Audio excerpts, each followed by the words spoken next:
Salam dalam nama Tuhan Yesus Kristus.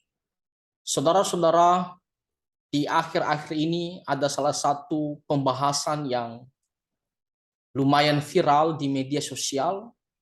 Pembahasan ini sebenarnya datangnya karena serangan dari orang-orang yang tidak percaya, yaitu mengenai pengakuan Thomas kepada Tuhan Yesus Kristus setelah Tuhan Yesus bangkit dari antara kematian. Mari kita lihat firman Tuhan di kitab Injil Yohanes pasal 20 ayat 28. Nah, Thomas menjawab Tuhan Yesus, "Ya Tuhanku dan Allahku." Nah, orang-orang yang tidak percaya Tuhan, mereka mengatakan bahwa perkataan Thomas, "Ya Tuhanku dan Allahku," itu adalah sebuah ekspresi kaget ataupun terkejut. Sama seperti kita, kalau kita terkejut, kita mengatakan, "Ya Tuhan," atau kita mengatakan, "Ya Allah." Jadi demikianlah juga Thomas ketika dia mengatakan, "Ya Tuhanku dan Allahku," itu hanyalah sebuah kekagetan, bukan pengakuan kepada Tuhan Yesus. Jadi orang-orang yang tidak percaya Tuhan ini, mereka mau menyangkal keilahian Tuhan Yesus dengan mengatakan pengakuan Thomas ini hanyalah sebuah kekagetan daripada Thomas, bukan sedang memanggil Tuhan Yesus Tuhan dan Allahnya. Nah, apakah benar demikian? Kalau kita melihat di ayat sebelumnya,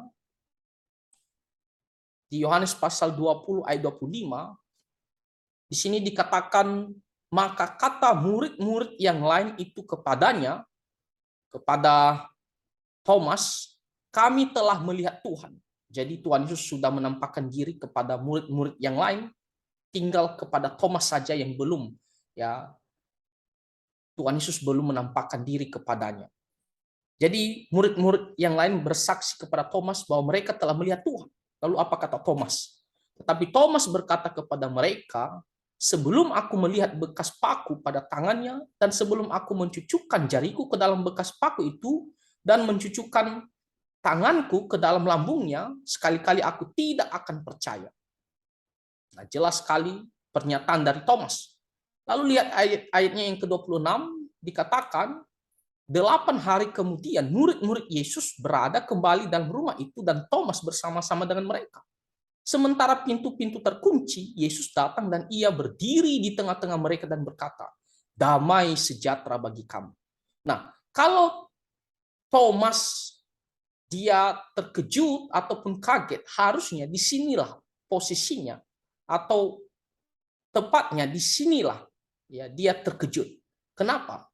Karena Thomas hanya tahu Tuhan Yesus sudah mati dan dikuburkan, dan dia tidak pernah melihat Tuhan Yesus menampakkan diri kepadanya. Dia tidak pernah melihat Tuhan Yesus sudah bangkit. Ya. Jadi ketika Tuhan Yesus menampakkan diri kepada Thomas dan semua murid-muridnya, harusnya disinilah Thomas terkejut, kaget.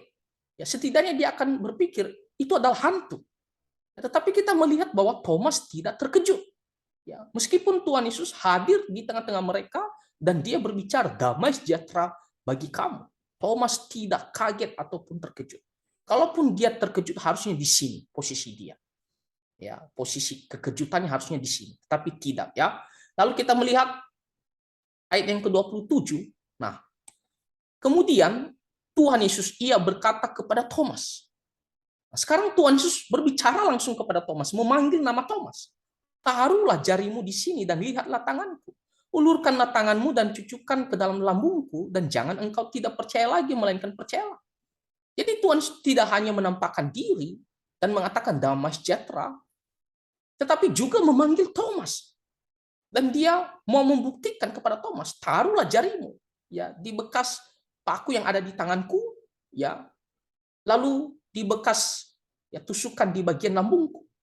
Ya.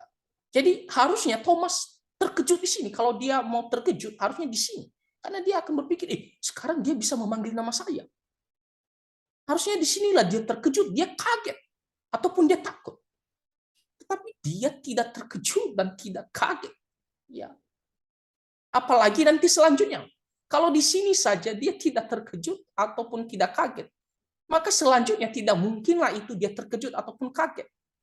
Ya, karena awalnya saja waktu dia melihat Tuhan Yesus, dia tidak terkejut, ya. Padahal dia tidak pernah melihat Tuhan Yesus. Lalu sekarang Tuhan Yesus memanggil namanya, dia pun tidak terkejut ataupun kaget. Ya.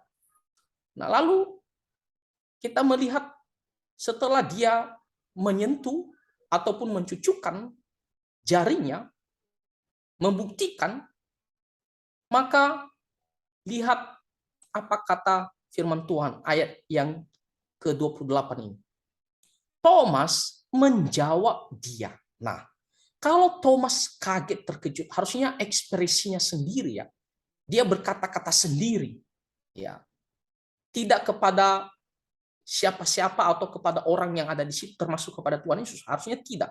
Dia harusnya berkata-kata sendiri, ekspresinya sendiri langsung. Tetapi kata firman Tuhan, Thomas menjawab dia. Artinya apa? Dengan tenang, ya, dengan sadar, dan dia merespon Tuhan Yesus, menanggapi Tuhan Yesus. Sekarang Thomas dia berbicara langsung kepada Tuhan Yesus.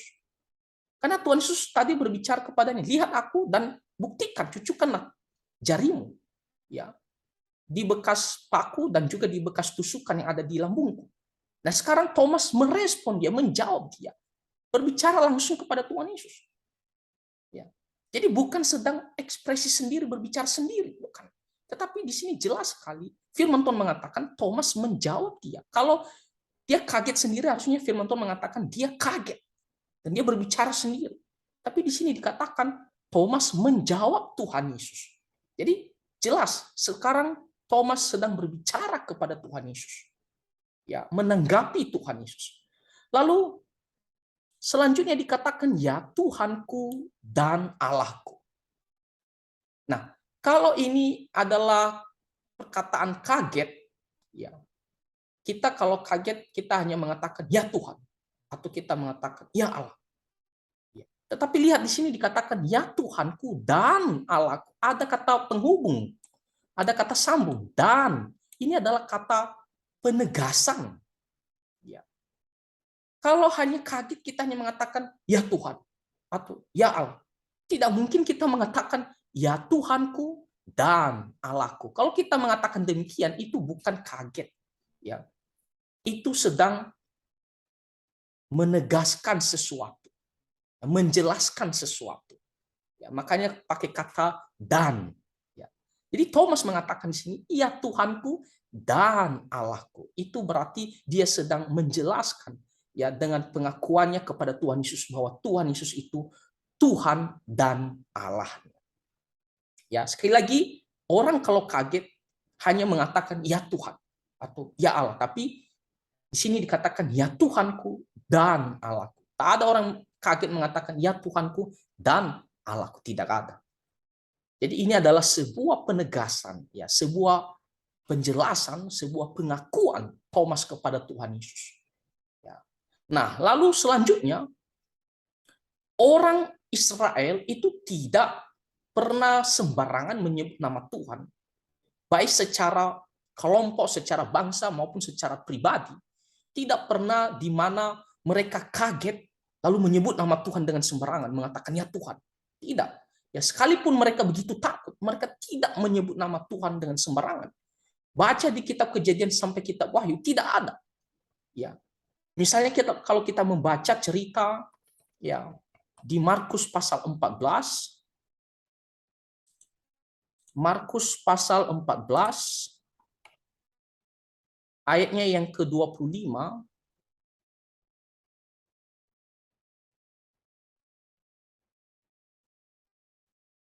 Matius pasal 14, ya, Matius pasal 14 ayatnya yang ke-25.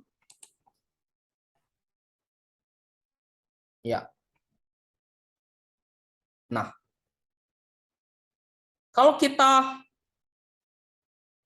melihat cerita firman Tuhan ini, ketika murid-murid, ya, Tuhan Yesus lebih duluan menyeberang, ya, danau, mereka mau ke seberang, mereka naik perahu. Lalu Tuhan Yesus masih tinggal di daratan, dia berdoa, Lalu murid-muridnya ketika mereka berada di tengah danau, ya, Tuhan Yesus yang menyusul mereka dengan berjalan di atas air. Jadi di sini dikatakan oleh firman Tuhan di Matius pasal 14 ayat 25, kira-kira jam 3 malam datanglah Yesus kepada mereka berjalan di atas air, menyusul mereka. Dan dari jauh, ya belum begitu jelas, ya murid-muridnya melihat dia berjalan di atas air. Mereka terkejut dan berseru, itu hantu. Lalu berteriak-teriak karena takut. Lihat, di sini termasuk Thomas, ya. Kita lihat murid-muridnya ini termasuk Thomas. Dan mereka ketika melihat, ya, ada seseorang yang berjalan di atas air, mendekat, ya, kepada mereka. Mereka terkejut sekali. Bahkan dikatakan mereka berteriak, ya, berteriak-teriak karena takut. Mereka mengatakan itu hantu. Jadi ini bukan hanya kekagetan biasa saja, tapi ini benar-benar kaget, benar-benar terkejut, ya, sampai takut. Ya, dan mereka mengatakan itu hantu karena mereka tidak pernah melihat orang bisa berjalan di atas air. Nah, dalam keadaan ini saja mereka tidak ada menyebut ya Tuhan, ya Allah, tidak ada.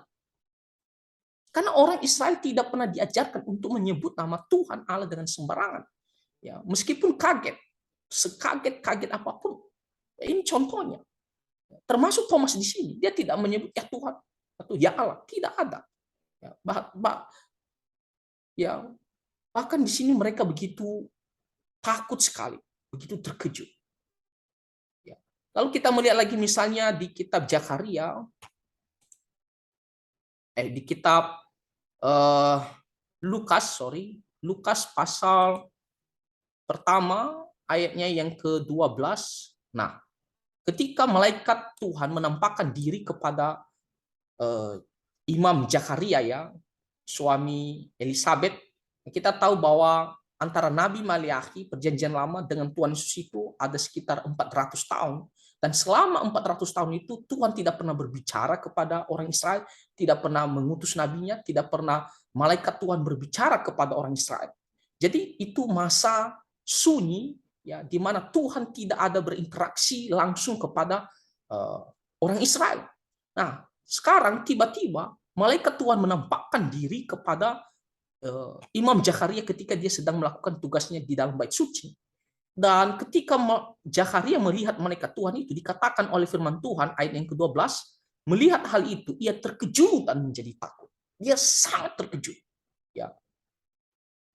Tetapi kita melihat bahwa Zakaria dia tidak kaget dan lalu menyebut ya Tuhan, ya Allah. Tidak.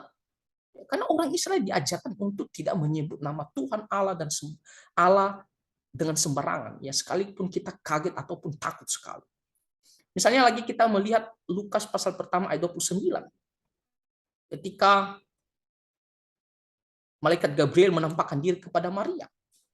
Ya. Dikatakan firman Tuhan, Maria terkejut mendengar perkataan itu, salam dari malaikat Gabriel.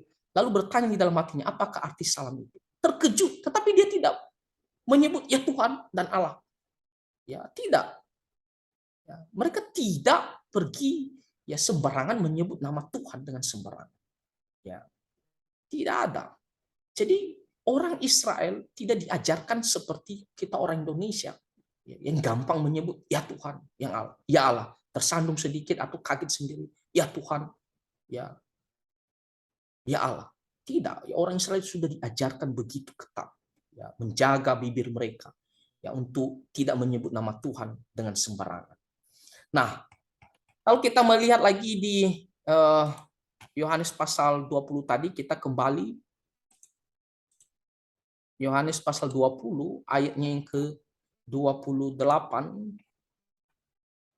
Setelah Yohanes mengakui atau memanggil Tuhan Yesus Tuhan dan Allahnya, apa kata Tuhan Yesus? Nah, sekarang Tuhan Yesus merespon dia balik. Ya, jadi sedang terjadi perbincangan, ya, antara Tuhan Yesus dengan Thomas. Ya, sekarang Tuhan Yesus, ya, berbicara kembali kepada Thomas. Kata Yesus kepadanya, karena engkau telah melihat aku, maka engkau percaya. Berbahagialah mereka yang tidak melihat namun percaya. Nah, sekarang Tuhan Yesus meneguhkan, ya, kepercayaan tersebut. Dia mengatakan, Thomas, kamu baru percaya bahwa aku sudah bangkit. Kamu baru percaya bahwa saya adalah Tuhan dan Allah. Ya, tetapi, Ya, lebih berbahagia orang yang tidak melihat, ya, namun percaya. Kamu baru percaya karena kamu lihat. Kamu membuktikan dengan jarimu sendiri. Tetapi orang yang tidak melihat namun percaya dikatakan berbahagia lagi. Nah, kitalah sekarang. Ya, kita tidak hidup sejaman dengan Tuhan Yesus ataupun kita tidak pernah melihat Tuhan Yesus secara langsung, namun kita percaya melalui pemberitaan firman Tuhan, melalui Injil, dan katakan berbahagialah kita. Kita percaya Yesus adalah Tuhan dan Juru Selamat satu-satunya. Dia telah mati di atas kayu salib menebus dosa-dosa kita dan dia telah bangkit kembali. Dia adalah Tuhan dan Allah kita. Ya. Nah, jadi saudara-saudara, melalui pengakuan Thomas ini, ya kita sudah bisa simpulkan bahwa ini bukan perkataan kaget, tetapi ini adalah pengakuan Thomas, penegasan Thomas terhadap Tuhan Yesus, bahwa Tuhan Yesus adalah Tuhannya, adalah Allahnya. Dan bukan hanya Tuhan dan Allahnya Thomas, tetapi Tuhan dan Allahnya kita semua orang yang percaya kepadanya, yang menerima dia. Ya. Tuhan Yesus memberkati. Amin.